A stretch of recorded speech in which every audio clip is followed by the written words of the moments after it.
میرا نام مریم ہے۔ میں بہت ہی خوبصورت اور گوری رنگت کی مالک تھی۔ جب میں صرف 5 برس کی تھی تو ابا ہمیں چھوڑ کر اس دنیا سے چلے گئے۔ وہ ایک روڈ حادثے کا شکار ہو گئے تھے۔ میرا ایک بھائی بھی تھا جس کا نام ناصر تھا۔ ناصر کی عمر اس وقت صرف 10 سال تھی۔ اب گھر کی تمام ذمہ داری اماں پر آ گئی تھی۔ اماں لوگوں کے گھروں میں کام کرتی تھیں۔ صبح ہوتے ہی وہ کام پر چلے جاتی تھیں اور رات گئے لوٹتی تھیں۔ شب و روز کے اس پہر میں وقت تیزی سے گزرتا چلا گیا۔ میں 17 برس کی جوان اور حسین لڑکی کے روپ میں بدل گئی۔ میں اس قدر حسین تھی کہ جو بھی مجھے دیکھتا بس مجھے دیکھتا ہی رہ جاتا۔ ناصر بھی گبرو جوان بن گیا تھا۔ اماں نے تمام عمر مشقت میں گزاری تھی۔ اب وہ دل کی مریضہ بن کر بستر سے لگ گئی تھیں۔ یوں گھر چلانے کے لیے میں نے بھی کام شروع کر دیا تھا۔ اب ہمارے گھر کے قریب گارمنٹس کی ایک فیکٹری تھی۔ میں وہاں کام کرتی تھی اور ناصر بھائی اسی ہوٹل میں ویٹر کا کام کرتا تھا جہاں کسی دور میں میرے بابا کام کرتے تھے۔ یوں ہم غریبوں کی زندگی کا سفر جاری تھا۔ ایک روز میں فیکٹری جا رہی تھی۔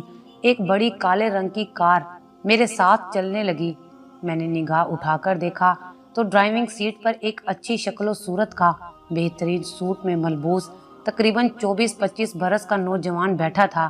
وہ بڑی میٹھی نگاہوں سے مجھے دیکھتے ہوئے مسکرا رہا تھا۔ اس کی نظروں کی تاب نہ لاتے ہوئے میں نے گھبرا کر اپنی نگاہیں نیچی کر لیں اور آگے کی طرف چل پڑی۔ پھر یہ روز کا معمول بن گیا۔ وہ راستے میں آتے جاتے مجھے دیکھتا اور مسکراتا رہتا۔ ایک دن اس نے بات کرنے کی کوشش کرتے ہوئے میرا نام پوچھ لیا اور پھر اپنی محبت کا اظہار بھی کر دیا۔ یوں کسی اجنبی کے اظہار محبت سے میں گھبرا سی گئی تھی اور پسینے پسینے ہو گئی۔ رات کو جب بستر پر لیٹے لیٹے میں نے اس کے بارے میں سوچا تو خود پر فخر ہونے لگا کہ کسی کھاتے پیتے گھرانے کا چشم و چراغ میری محبت میں دیوانہ ہے۔ اب میں نے اس کی محبت کا جواب محبت سے دینے کا فیصلہ کر لیا اور آنکھیں موند کر اس کے خیالوں میں گم ہو گئی۔ اسی طرح ہماری محبت کی کہانی کا آغاز ہو گیا۔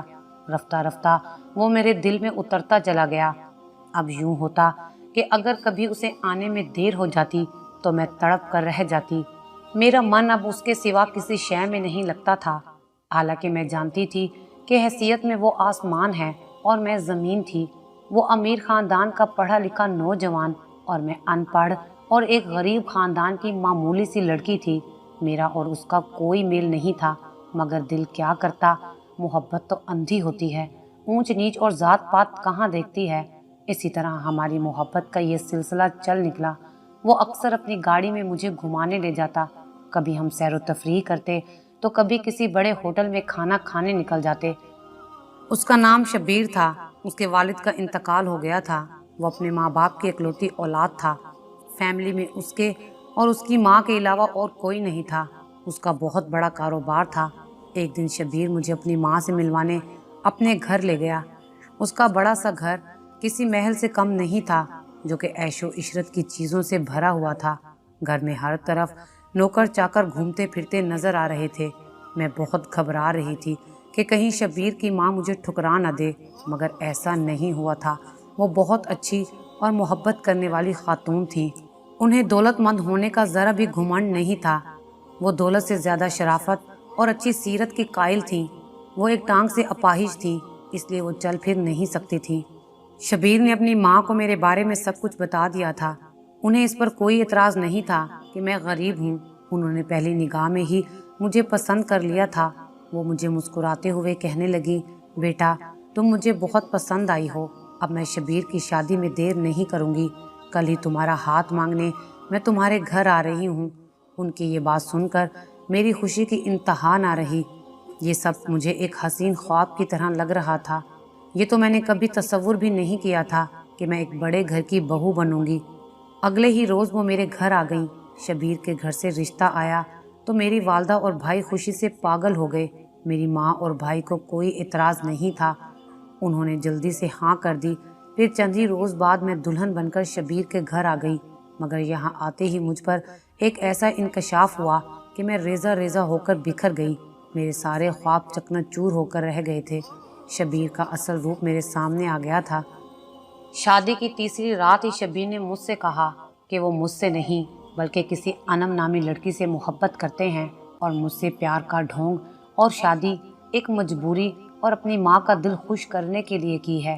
بقول ان کے اس دنیا سے رخصت ہوتے ہی وہ مجھے طلاق دے کر گھر سے نکال دیں گے اور انم کو اپنی دلہن بنا کر اس گھر میں لے آئیں گے۔ میں اس گھر میں اس وقت تک ہی رہ سکتی تھی جب تک شبیر کی ماں زندہ تھی۔ ڈاکٹر نے شبیر سے کہا تھا کہ وہ اپنی ماں کو ہر صورت خوش رکھنے کی کوشش کرے، ان کی ہر بات مانے اور اسے پورا کرے، کیونکہ ان کی سانسیں کبھی بھی رک سکتی تھیں۔ ڈاکٹرز کی یہ بات سن کر شبیر مشکل میں آ گئے تھے، کیونکہ وہ انم سے محبت کرتے تھے اور اس سے ہی شادی کرنا چاہتے تھے، اور ان کی ماں کسی صورت انم کو اپنی بہو بنانے پر تیار نہ تھیں، کیونکہ انہیں لگتا تھا کہ انم ایک اچھی لڑکی نہیں ہے۔ ماں کی خواہش تھی کہ شبیر کی شادی کسی اچھی اور نیک سیرت لڑکی سے ہو، خواہ وہ غریب ہی کیوں نہ ہو۔ دوسرا، وہ جلد از جلد اپنے بیٹے کے سر پر سہرا دیکھنا چاہتی تھیں، کیونکہ انہیں خود بھی اپنی بیماری کا علم تھا۔ اپنی ماں کی طبیعت کی وجہ سے شبیر ان کی مرضی کے خلاف انم سے شادی نہیں کر سکتے تھے، اس لیے شبیر نے یہ ساری ترکیب سوچی تھی جس سے ان کی ماں بھی خوش ہوگی اور وہ خود بھی مطمئن تھے۔ انہوں نے میرا انتخاب اس لیے کیا تھا کیونکہ میری جیسی سادہ سی لڑکی ان کی ماں کی پسند تھی۔ دوسرا، ہم غریب تھے، مجھے طلاق دینے یا کسی زیادتی پر ہم غریب ان کا کچھ نہیں بگاڑ سکتے تھے۔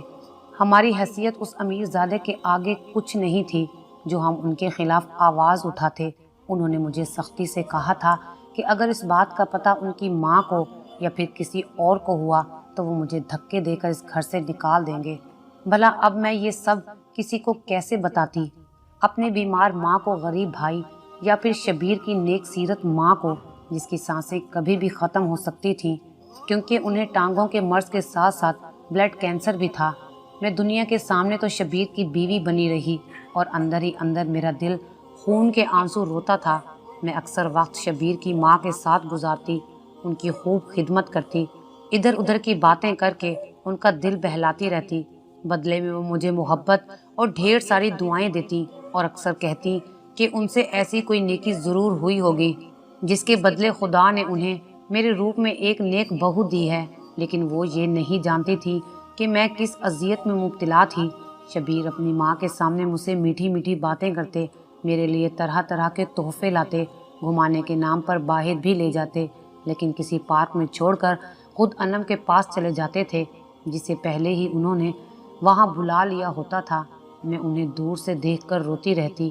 گھر میں جب اماں پاس نہ ہوتی تو وہ میری طرف نفرت اور حقارت کی نگاہ سے ہی دیکھتے تھے۔ انہوں نے مجھ سے پیار نہیں بلکہ ایک ڈرامہ کیا تھا، لیکن میں نے تو ان سے محبت کی تھی۔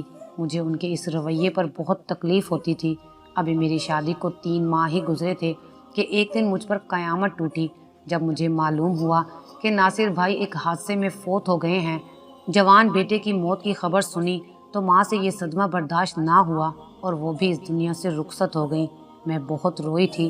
اس صورتحال میں میرا آخری سہارا بس شبیر کی ماں ہی رہ گئی تھی۔ میں دن رات ان کی لمبی عمر کی دعائیں مانگتی اور ہر صورت انہیں خوش رکھنے میں لگی رہتی، مگر میری یہ تمام کوششیں اس وقت رائے گاں چلی گئیں جب ایک رات وہ خاموشی سے ہمیں چھوڑ کر اس دنیا سے چلی گئیں۔ یوں میری شادی کو ابھی 1 سال بھی نہیں ہوا تھا اور یہ میرا آخری سہارا بھی چلا گیا۔ یہ سوچ سوچ کر ہی مجھے ہول آ رہے تھے کہ میرے ساتھ کیا ہونے والا ہے۔ ماں کا سوئم ہوتے ہی شبیر انم سے شادی کر کے اسے گھر لے آئے۔ میں نے انم کو پہلی بار دیکھا تھا، کیونکہ میں پہلے جب بھی اسے دیکھتی اس نے نقاب کیا ہوتا تھا۔ وہ معمولی شکل کی تھی، سانولی سی رنگت اور تقریباً 40 سال کی ایک پختہ عورت لگ رہی تھی۔ میں حیران تھی کہ اس میں ایسی کوئی خاص بات نہیں تھی جس کی وجہ سے شبیر اس کے لیے دیوانے ہو گئے تھے۔ ان دونوں کو اپنے سامنے دیکھ کر میری جان نکل گئی تھی۔ یہ وہ لمحہ تھا جس کے نہ آنے کے لیے میں اپنے رب کے آگے کتنا روئی تھی۔ ساری دعائیں بیکار گئیں اور آج وہی گھڑی میرے سر پر تھی۔ شبیر طلاق دینے کے ارادے سے میرے قریب آئے۔ میں ان کے پیروں پر گر گئی۔ خدا کے واسطے دیے مجھے طلاق مت دیں، مجھے گھر سے مت نکالیں۔ میرا اس دنیا میں کوئی نہیں، مجھ پر رحم کریں، میں کہاں جاؤں گی؟ رو رو کر میرا برا حال تھا۔ مجھے اپنی نوکرانی بنا لیں، میں اپنے اور آپ کے رشتے کو بھول جاؤں گی۔ بس یہ یاد ہوگا کہ میں اس گھر کی نوکرانی ہوں۔ پہلے بھی آپ نے جیسا کہا ویسا ہی ہوا، آگے بھی آپ کو شکایت کا کبھی موقع نہیں دوں گی۔